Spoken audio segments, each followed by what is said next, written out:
Hello दोस्तों, आज हम बात करने वाले हैं 1994 में रिलीज़ हुई मूवी शशांक रिडेम्पशन के बारे में, जिसकी IMDb पर रेटिंग्स है 9.3 which is the highest ever. दोस्तों, मूवी की स्टार्टिंग में हम देख पाते हैं एंडी डुफ्रिन नाम का एक शख्स जो कि अपनी गाड़ी में बैठकर ड्रिंक कर रहा होता है।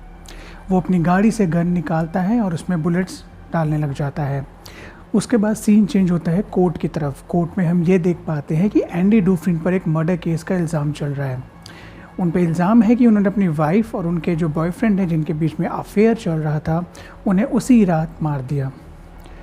हालांकि एंडी डुफ्रिन यही कहता है कि उसने उन्हें नहीं मारा, वो वहाँ उन्हें मारने की मंशा से गया था, बट उसने अपनी बंदूक बाद में नदी में फेंक दी और वो वहाँ से वो चला गया।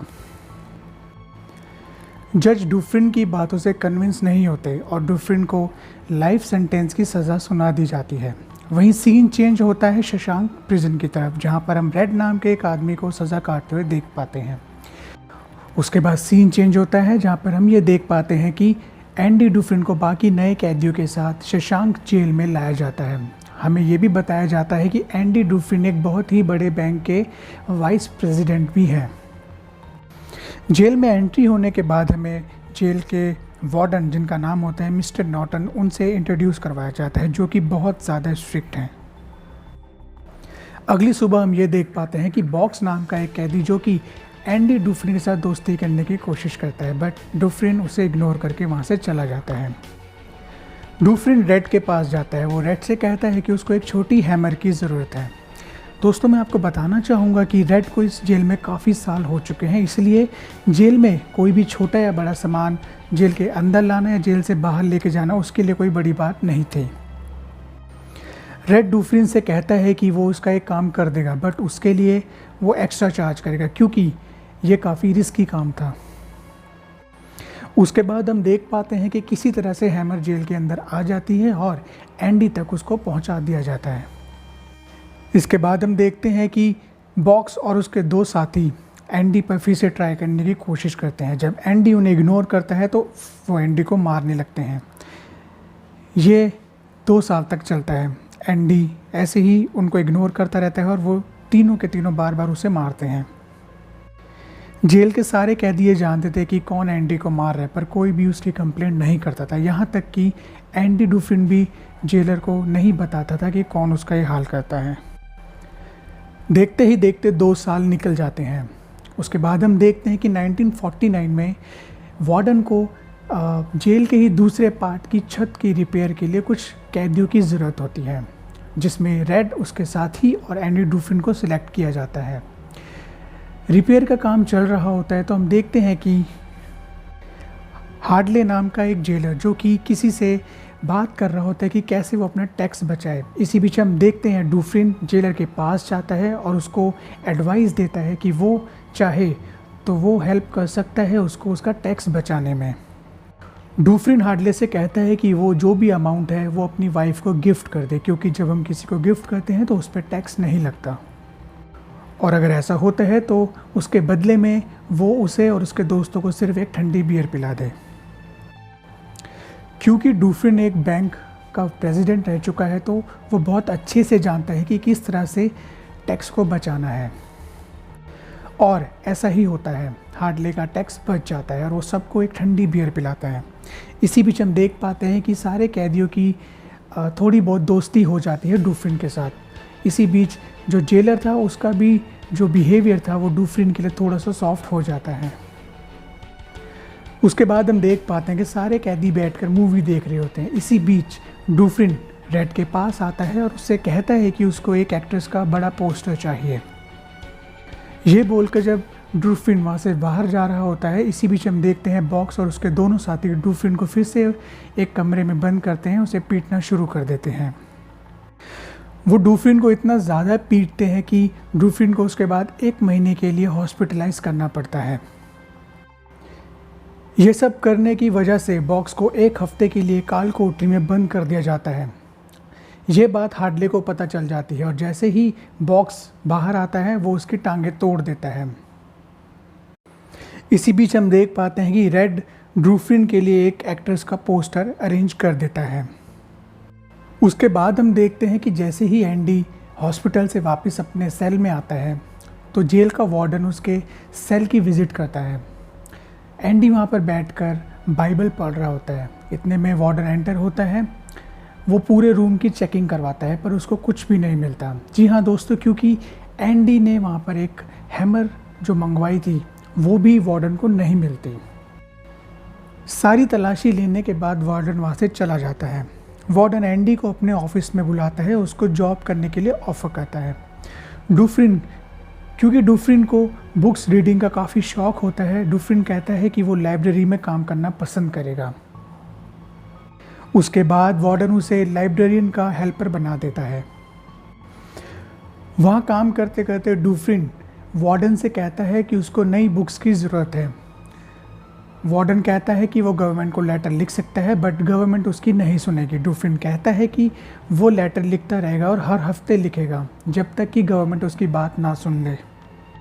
डुफ्रिन वहाँ पर काम करना शुरू कर देता है। क्योंकि डुफ्रिन एक बैंकर है तो सारे जेलर और वार्डन जो भी अपना टैक्स का रिटर्न फाइल करना होता है वो सारा काम डुफ्रिन से ही करवाते थे। इसी तरह से डुफ्रिन की हर जेलर से और वार्डन से अच्छी जान पहचान हो जाती है। यहाँ तक कि दूसरे जेल के कैदी भी आकर डुफ्रिन से ही अपना टैक्स रिटर्न फाइल करवाते थे। उसके बाद हम दोस्तों देख पाते हैं कि जेल का सबसे सीनियर कैदी और सीनियर लाइब्रेरियन उसकी सज़ा पूरी हो जाती है और पूरे 50 साल के बाद उसको जेल से रिहा कर दिया जाता है। हालांकि वो जेल से बाहर नहीं जाना चाहता था क्योंकि जेल में ही उसने इतने साल गुजारे हैं और एज ए सीनियर उसने जेल में काम किया है। दोस्तों गवर्नमेंट ब्रूक को एक रूम अलॉट कर देती है और उसको एक स्टोर में एज ए हेल्पर जॉब भी दिलवा देती है।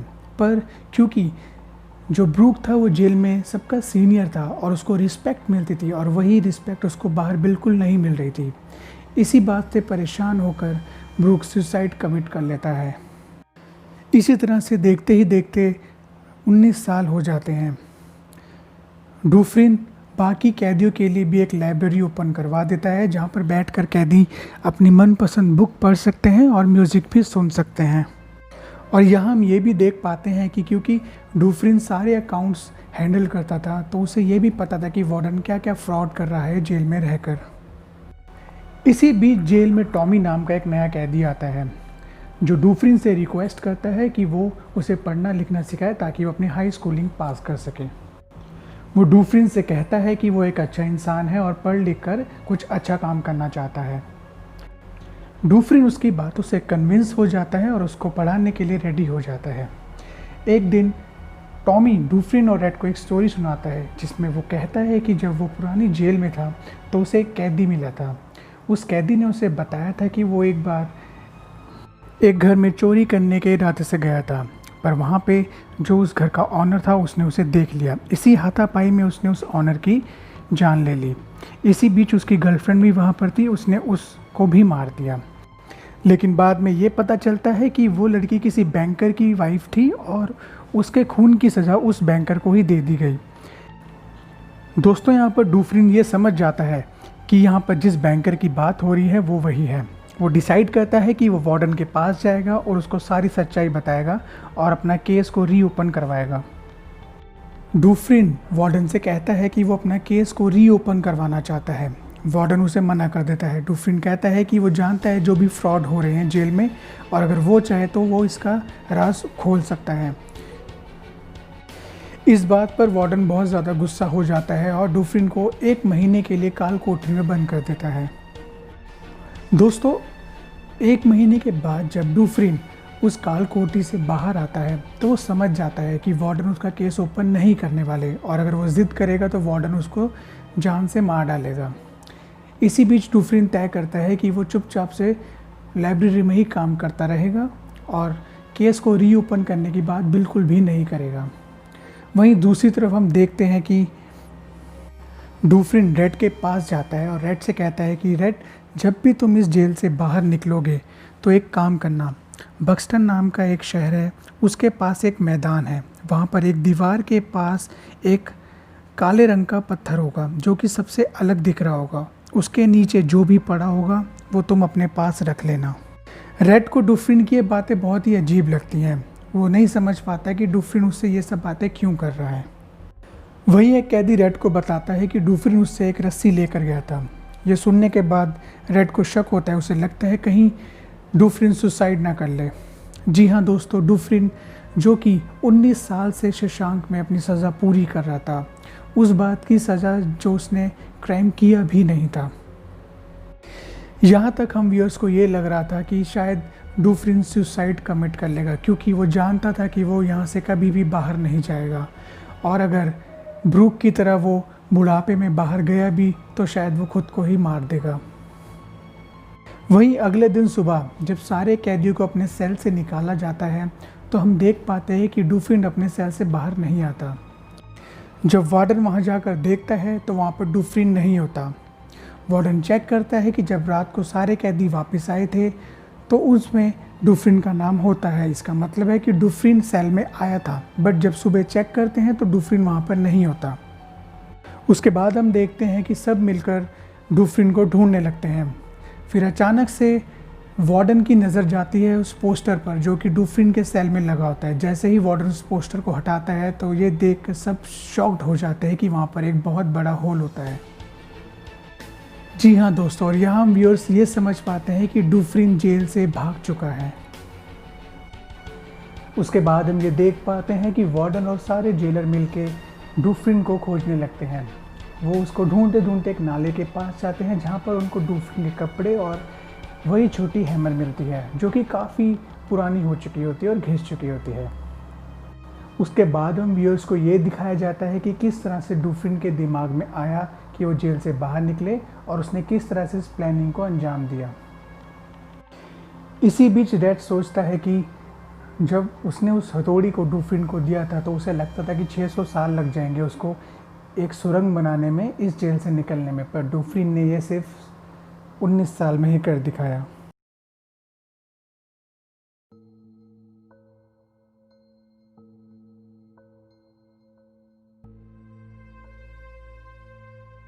उसके बाद हम देखते हैं कि डूफरिन बैंक जाता है, वहाँ से अपना सारा पैसा कलेक्ट करता है और बैंक वालों को एक पार्सल देता है पोस्ट करने के लिए।